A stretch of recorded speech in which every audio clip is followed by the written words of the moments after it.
What's up guys, welcome back to my channel. My name is Dunya and this is Definition Beauty.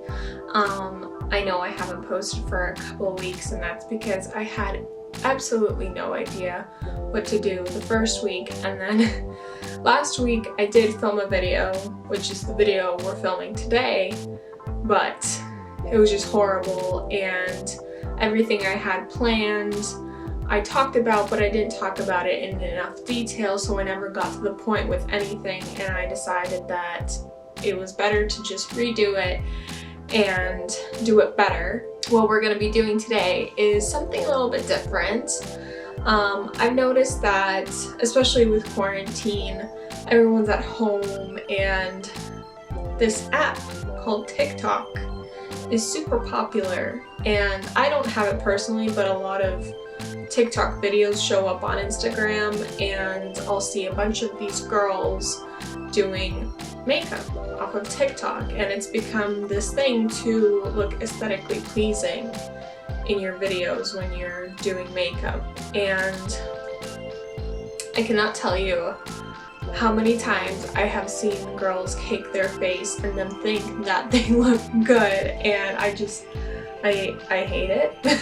And I need to show you guys how to do your makeup right and how not to follow these people. So this week we're going to be talking about face makeup, and by face makeup I mean primer, foundation, all the stuff that goes on your face. So let's dive right into it. So the first thing we're going to talk about is primer. Now, it is very, very, very important that you know your skin type, because knowing your skin type will help you determine which kind of primer to buy. A lot of times people don't buy the right primer for their skin type. So let's talk about the different types of skin types. So we've got dry skin, we've got oily skin, we've got combination dry, we've got combination oily, and then we have sensitive. So if you have dry skin, your biggest concern is hydrating your skin. So obviously the first thing before even buying primer is making sure that you hydrate yourself from the inside. So drink water every day. I know it's hard. I have a very hard time drinking water. But making sure that you're hydrating yourself from the inside will also ensure that your skin is doing the best it can from the outside as well. Let's talk about primer for dry skin. The most important thing that you need in your primer is something that hydrates your skin, whether that be an oil-based product or a water-based product. And I'm not going to recommend any specific type of primer, but anything you see around my face are really good, with really good reviews, decent prices. Some of them might be expensive, some of them might not be, but these are primers that have been proven to actually work for people with dry skin. If you have oily skin, it is still very, very, very important that you hydrate yourself, because sometimes oily skin is actually dry skin in disguise. But that might not always be the case. Still, please hydrate yourself. Now, if you have oily skin, the best primers to use are oil control based products. Something you'll find that's very common in a lot of oil control products are silicone ingredients, whether that be silicone, dimethicone silicate, the list goes on. Silicone is an ingredient that creates that barrier to stop your oil from seeping through into your makeup. And now, the reason why that exists is because what oil does to makeup is break it down, just like how your makeup remover would. And we don't want that. Now, another good thing about oil control products is that in general, if you have oily skin, you probably have acne prone skin as well. And the great thing about these oil control products is that they usually couple as a acne control product.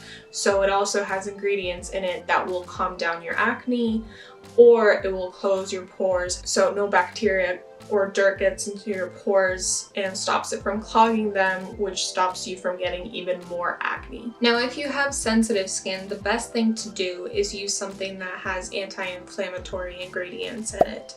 So any of the ones that you see around my face are really good and they have great reviews as well. Things I don't want you guys to use as primer by any means, and there are two major ones that I have seen a lot of beauty gurus and TikTokers use, is face oils and liquid highlighter.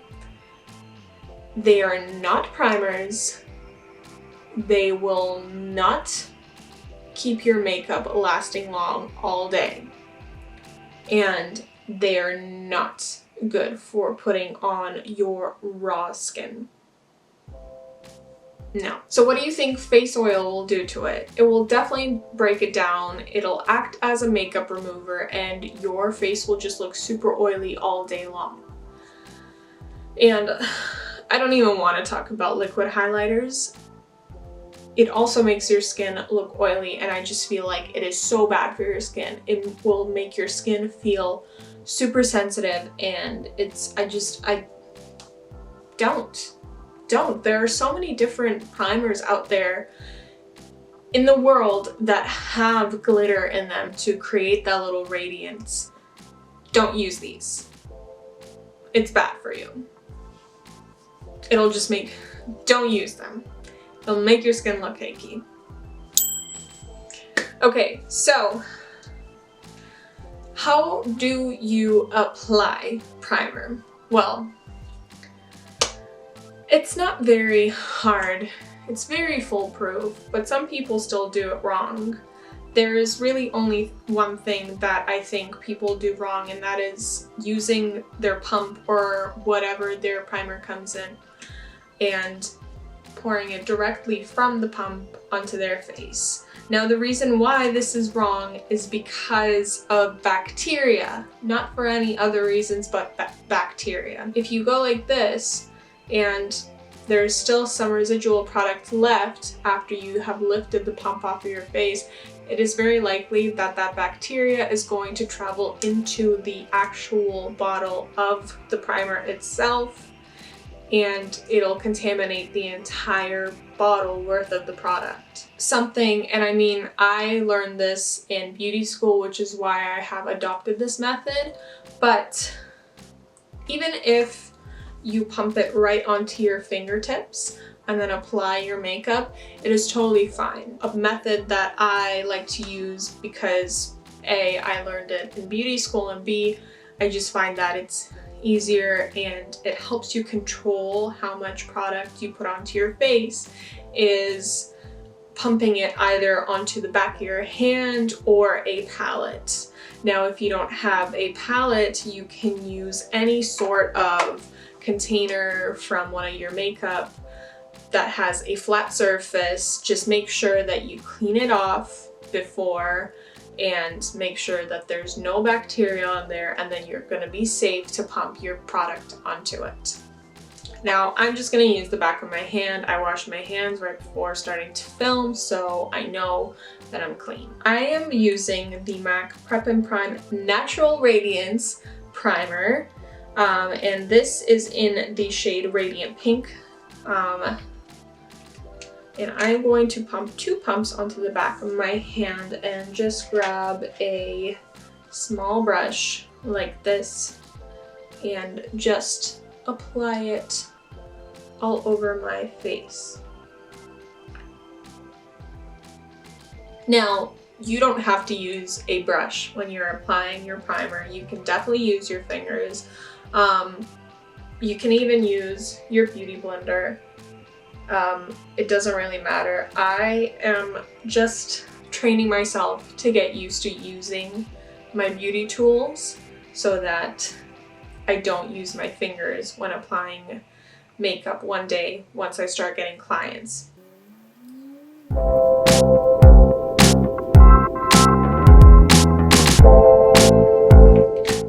Now, one last thing I wanted to talk about, and I mean, I kind of have to talk about it because I have one, is acne and what to do to your acne before trying to hide it. And there's very little you can do depending on the severity of your acne.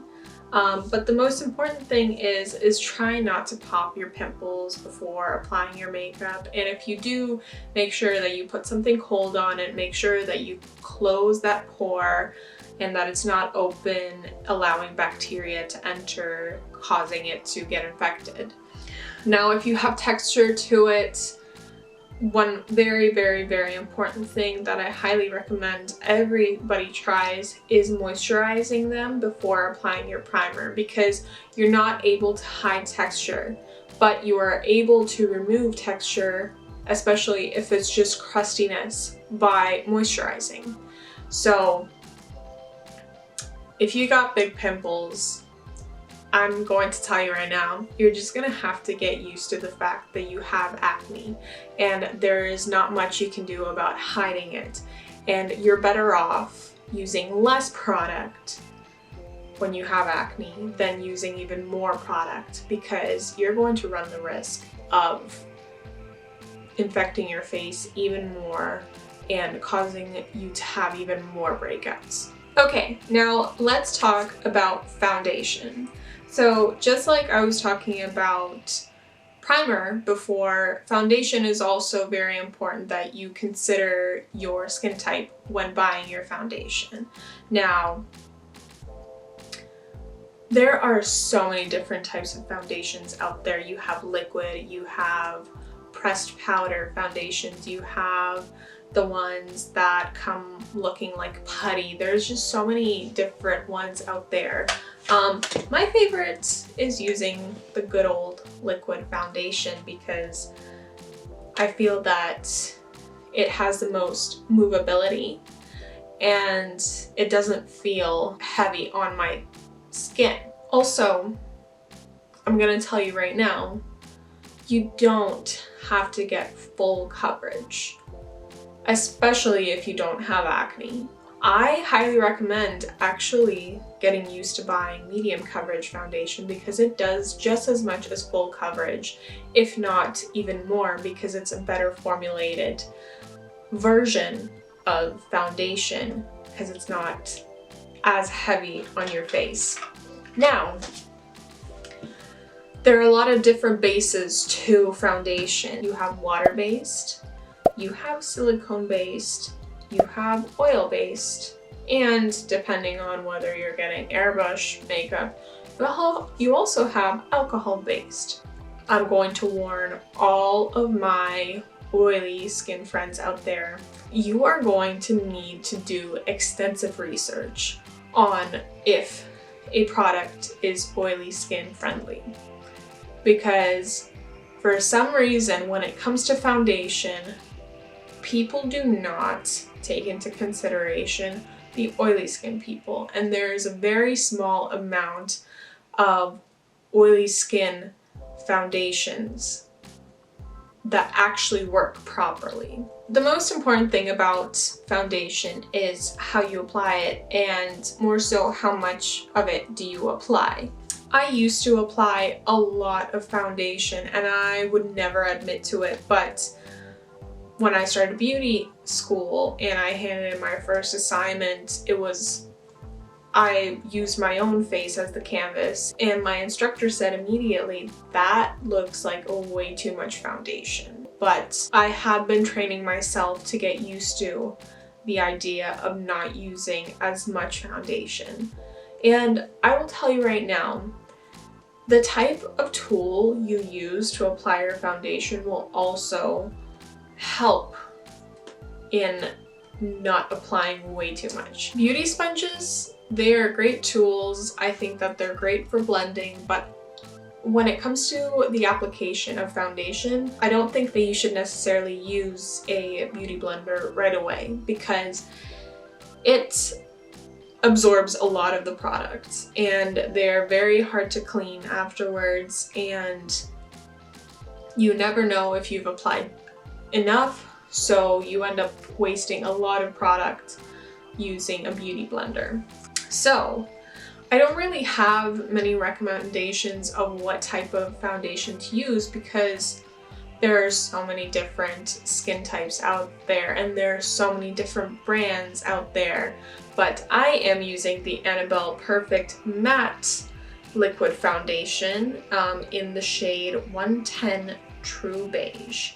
I'm using matte because I have oily skin, and matte usually has some sort of drying agent in it or an oil control product in it. So just like with my primer, I'm going to apply some of the foundation onto the back of my hand, and I'm going to use a foundation brush to apply. So you want to pick up a little bit of product. I don't recommend saturating your sponge or fingers or brush with product. Just pick up a little bit and quickly distribute it around that one area you're focusing on at first. A very common mistake people do with foundation is concentrating on one particular area at first. So if you have started by pressing here, you continuously pack the product into that place. But what you want to do is do a circular motion to make sure that you're distributing the product as you're applying it onto your face.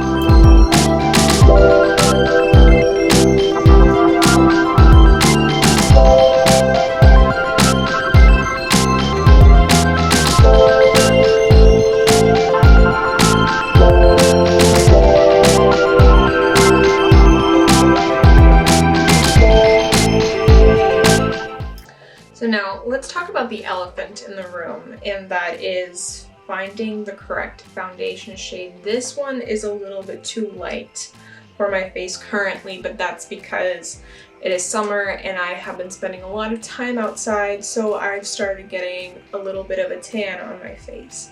But let's say it's winter and you are super pale and you go to a store and pump a product onto the back of your hand and think, this is the right shade for me.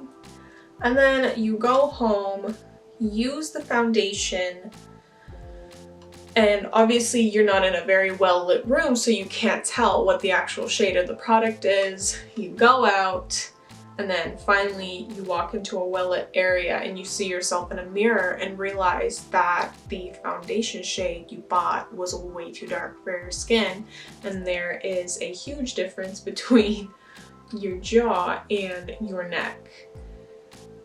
I understand you completely and I feel for you. Finding the perfect foundation shade is a very, very tough thing to do.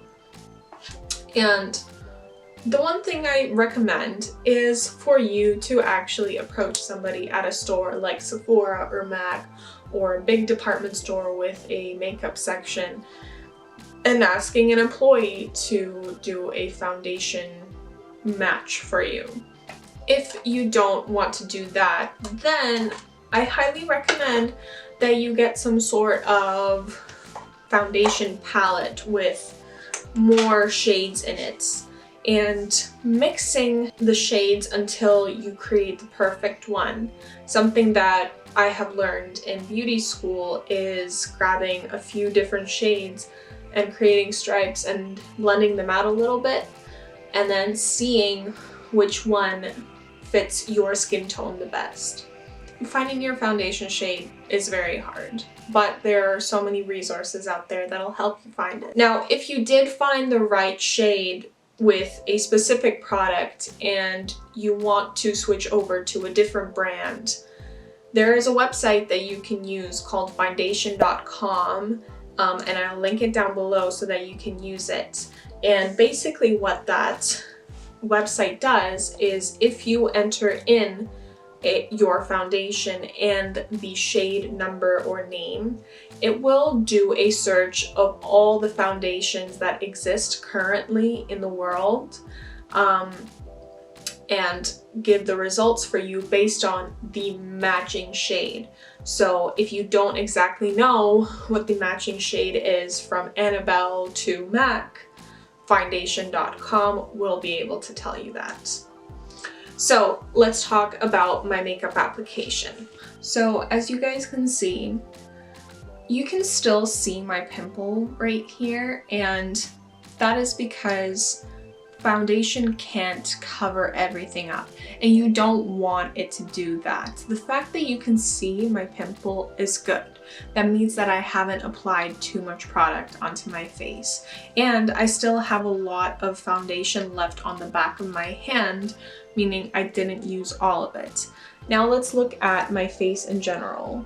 There is not a big difference between my face and my neck, and that's because I blended down. But you also can't see any creasing happening anywhere, and it looks like a very uniform application. And by uniform, I mean it doesn't look like I over applied it anywhere and under applied it anywhere. All you want your foundation to do is create the same tone across the entirety of your face. So this is what you want in your foundation application. Okay, now let's talk about concealer. So a very common mistake that I see a lot of people do is they buy a concealer that is 1, 2, 3 shades lighter than their actual skin tone. You want to buy a concealer that is the same shade as your foundation. So that also means finding the same shade as your skin tone. It is very popular for people to use their concealer as sort of like a highlight. And the most mistakes I see in concealer, in the application of concealer, is they apply way too much of it. The definition of concealer is in the name itself. It's to conceal, and by conceal it means any flaws like pimples, dark spots, basically anything that you can still see through your foundation. What people do wrong is they do these huge triangles under their eyes, and then they apply a bunch of concealer right here. And then they apply it right here as well and on the tip of their nose, but they go like this. Stop making that a habit because it just cakes your face. So let's talk about how much concealer you want to apply. The great thing about concealer is that it is highly pigmented, and it's got a lot of movability in it. So you will be able to apply a very small amount of product and cover that entire impurity. So what I like to do is I'll use my concealer, and again, I will put it on the back of my hand. And as you can see, I grabbed a very small amount. I don't know if you can tell, but I grabbed a very small amount. And what I'm actually going to do is with the back of my concealer brush, I'm going to grab a little bit of product. As you can see right there, I picked some up, and I am going to apply a very small amount like that. I don't know if you guys can see, but I applied it basically on the tip of the pimple. And now what I'm going to do is I'm going to actually use the brush and buff that product out.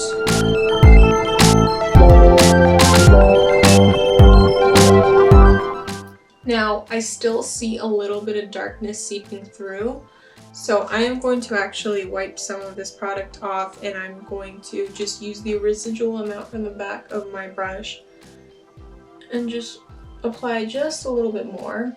I'm going to let it sit for a little bit, and I'm just going to apply a little bit right here because I see another pimple right there, and I usually get some right here. So I am going to apply the remaining amount right there. And now I'm going to go back to this other one right here and just buff it out.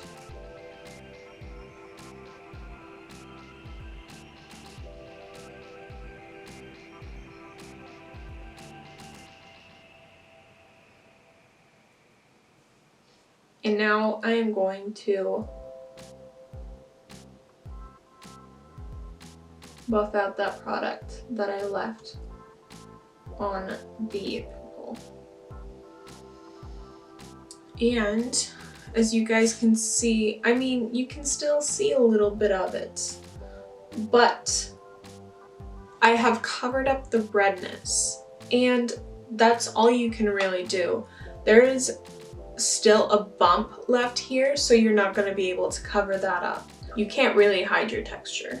So the only thing you can do really is conceal it to make it all the same color as the rest of your face. So now let's move on to under my eyes. Now, like I mentioned, what a lot of beauty gurus do is they apply a huge triangle of concealer right here under their eye. And it's usually, like I said, 1 to 3 shades lighter than their regular skin tone. So for people like me who have a light skin tone, you would basically be using white as your concealer, because I am very close to being fair. During the winter, I get very pale. I'm not fair, but 2 shades lighter than my skin tone during the winter is fair. And that's very white. So why would you literally want to have white concealer under your eyes? It makes no sense to me. Now, the second thing is, why would you want this entire part right here to be highlighted? Because what people also do is they highlight here and they highlight here, and basically way too many areas of your face get highlighted at that point. And what happens during pictures is you get very frustrated because you find that your good features aren't being pronounced as much as wherever you applied that concealer to highlight, because that's where all the light is bouncing off of. What you actually want to do with your concealer is use it properly and just conceal anything that you need to hide. So I do have slight darkness under my eyes, so I'm going to show you how I cover those up. So I pick up a very small amount of product onto my brush. This time I'm actually going to be using my brush, and if you cannot see your dark eye bags like this head on, what you can do is tilt your head down, and what it does is it casts a shadow so you can actually see, and I'll show you, is right now you can't really see anything because the light is reflecting off of my cheekbones and causing sort of like an illumination and makes everything look the same color. But if I tilt my head down, it creates a shadow right here, so you can now see where that line is. So that's where I'm gonna cover up the most. Like I said, I picked up a very small amount of concealer, and what I'm going to do is just concentrate it where I need it. So a lot of my darkness is actually in this line right here. So I have gone in and patted the product onto there. And now I'm going to just buff it out.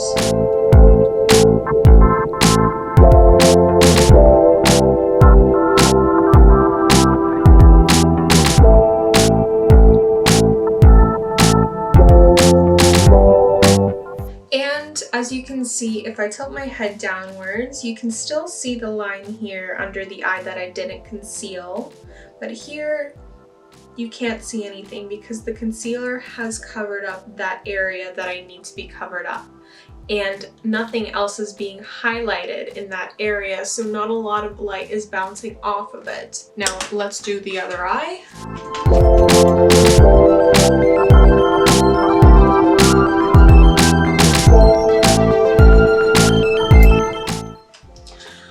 Alright, so I have just one more area that I would like to conceal, and this is something I didn't actually notice that I needed to conceal until this year because of beauty school, and that is around my nose area right here. And the reason why is because you can't see it on camera, but I do get a little bit redness here, and that's very normal for a lot of people to get redness in that area, because especially if you're like me and right now during allergy season, you sneeze a lot and your nose is always runny, you tend to touch your nose a lot and you tend to rub it here, which causes all those little capillaries to burst, creating redness around the nose. So I am going to just conceal right there.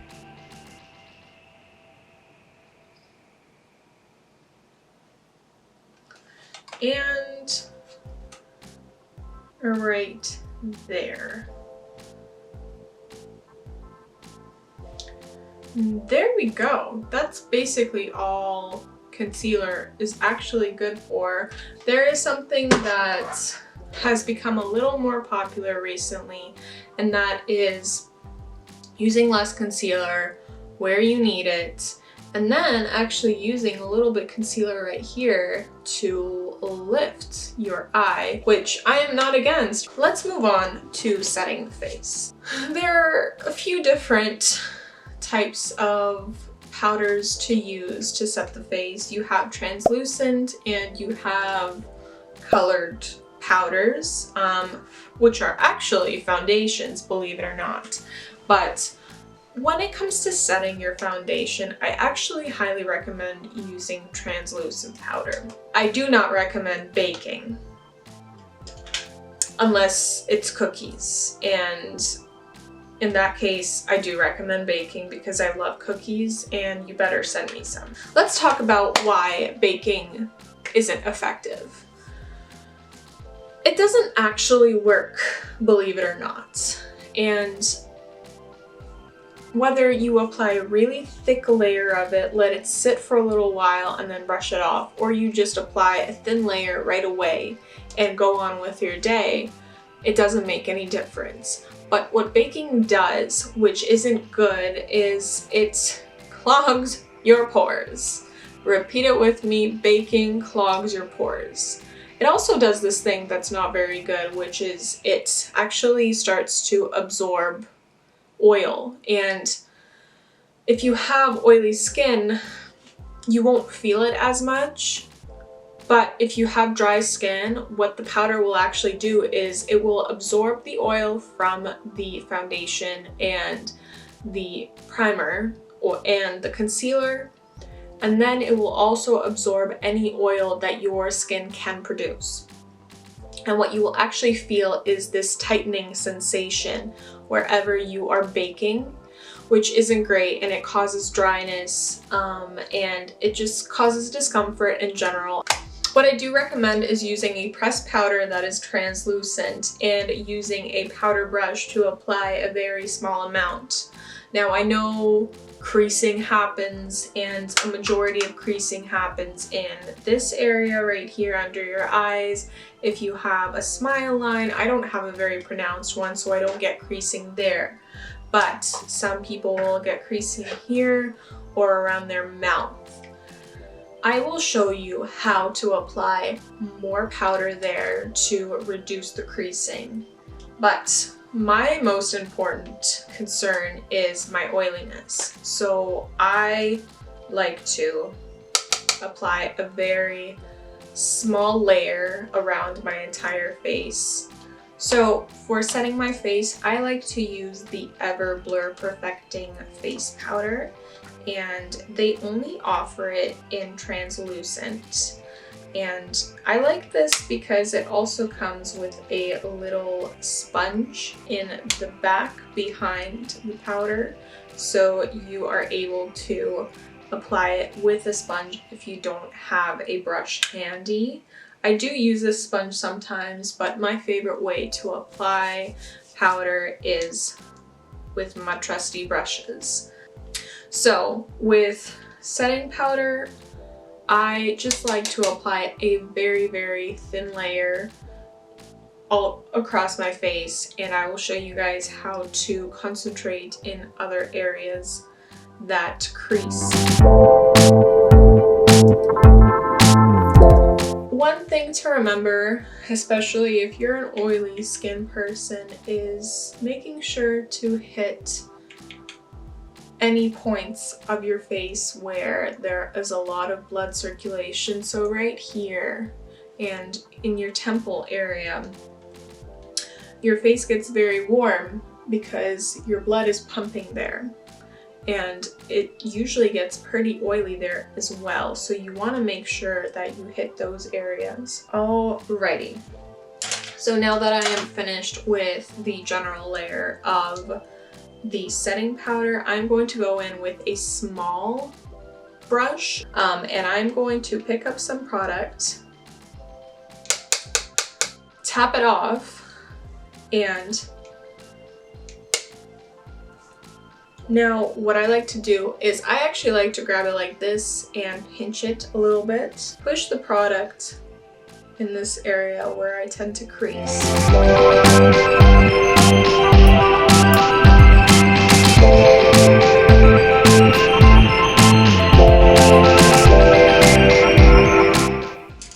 Now, right before I move on to the next step, I just like to go back with the other powder brush and just wipe off any excess because there is a little bit of fallout when you press in the creasing areas. Okay, now let's talk about contouring, bronzing, and blush. Now, really, the only thing people do wrong here is applying way too much. There's a very big difference between contouring and bronzing. With contouring, the most important areas you want to focus on is your cheekbone area and, if you need to, your nose area. I actually like to use my trusty Essence Contouring Duo palette.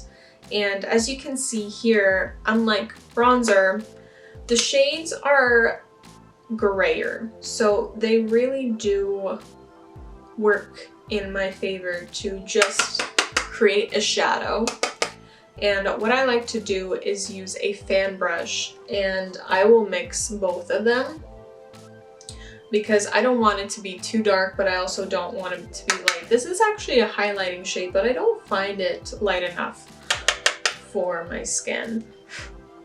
So what I like to do is with my fan brush, I will suck in my cheeks and just in a quick motion apply the product in this area wherever my cheeks get sucked in.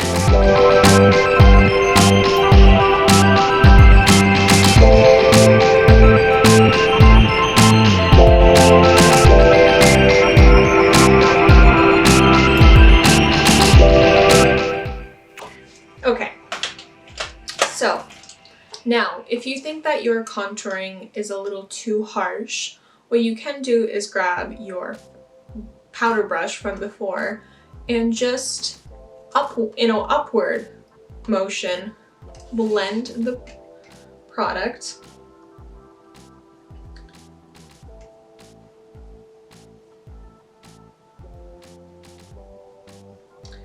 to soften it a little bit.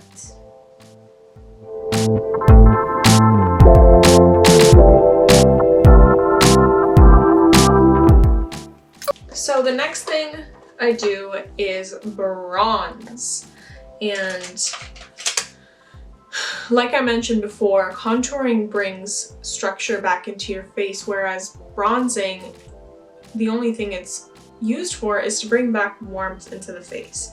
Now it is summer, so I do want some warmth in my face, and like I mentioned before, my foundation was a little too light for my skin tone at the moment, and that is because I currently do have a tan on my face.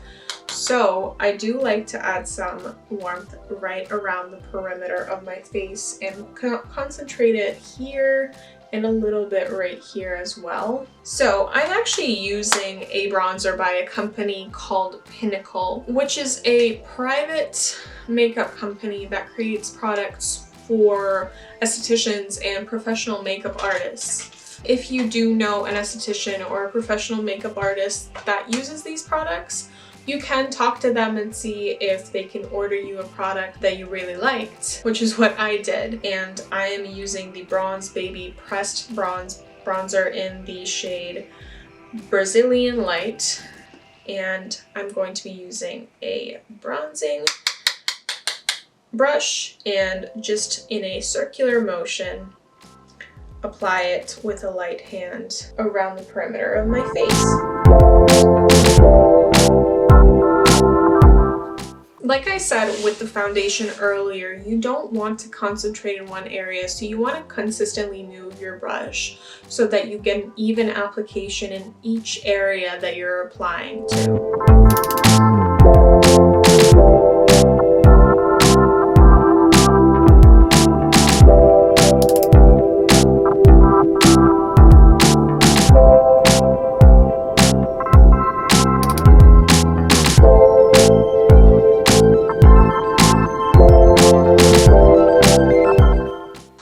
As you can see, I didn't do too much. I didn't use a lot of product. And what you notice a lot, especially with super popular beauty gurus on YouTube, is their bronzer almost turns out orange in these areas, and they'll use bronzer for contour so it gets really orange here. I tried doing this once as a mock, and when I looked at myself in the mirror in my bathroom later, I was absolutely shocked because I looked like a clown, and I just don't understand why you would ever want to use that much bronzer. It only looks good on camera. It doesn't look good in person. So last thing we're gonna do is blush. Now, blush you can go overboard with, but I love blush because even if you do apply way too much of it, it still looks cute. And something that is different from how makeup artists are taught to apply blush as opposed to how I like to apply my blush is that blush in the makeup artistry world is only applied to the apples of the cheeks. But I actually like to bring a little bit of the redness back to my face in a cute way. So I am using the Ciate London Marbled Light Blush, Marbled Light Blush in the shade Halo. And it's cute because like it said, it's marbled. So it actually makes the blush lighter. And I'm going to use a powder brush for my blush because I find that I can cover more surface area and not spend too much time applying product. Now the only other thing, and I don't recommend everybody do this, but I do recommend you try it to see how it looks on you, is applying it to your nose. So what I like to do is, depending on my mood, is I will apply it to the outer portion of my cheeks first.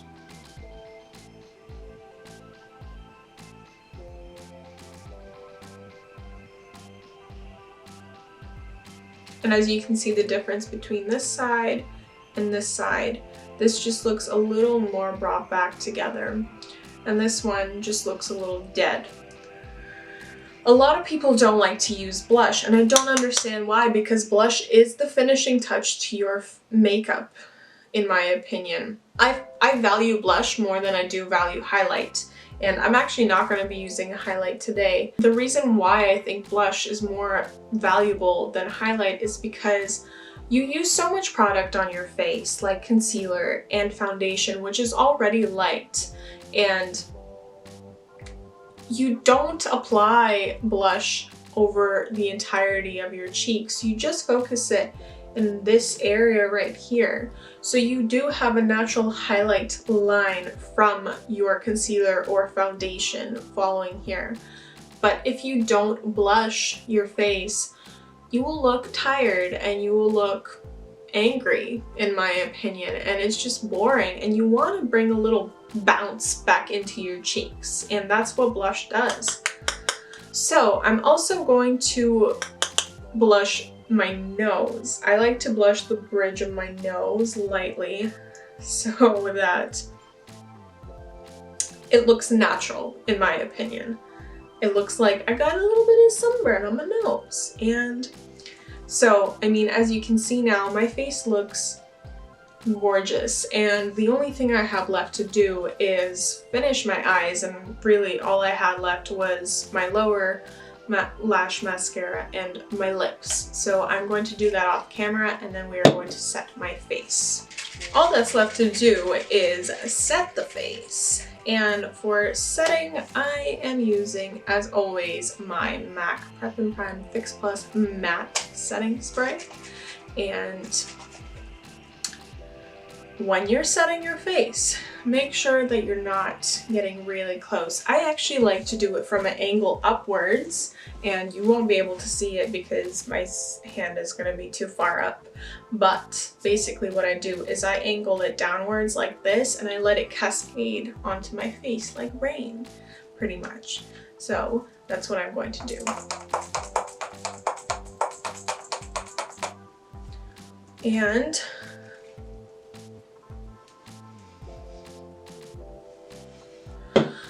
alrighty, so that's it for this video. So I hope you guys learned a lot about the differences between how you should be applying your makeup and how you shouldn't be following necessarily everything beauty gurus teach you to do. I am all for learning how to do makeup looks and everything, but something they don't do is teach you what is right for your skin based on your skin type. And I hope that I was able to shed some light on those areas for you a little bit. I am not a professional. I can't give you professional advice yet. But once I do become a professional makeup artist, I will be able to give professional advice. What I am doing right now is just teaching you not to cake your face, basically. But yeah, I hope you guys enjoyed this video, and I hope that you share it with your friends.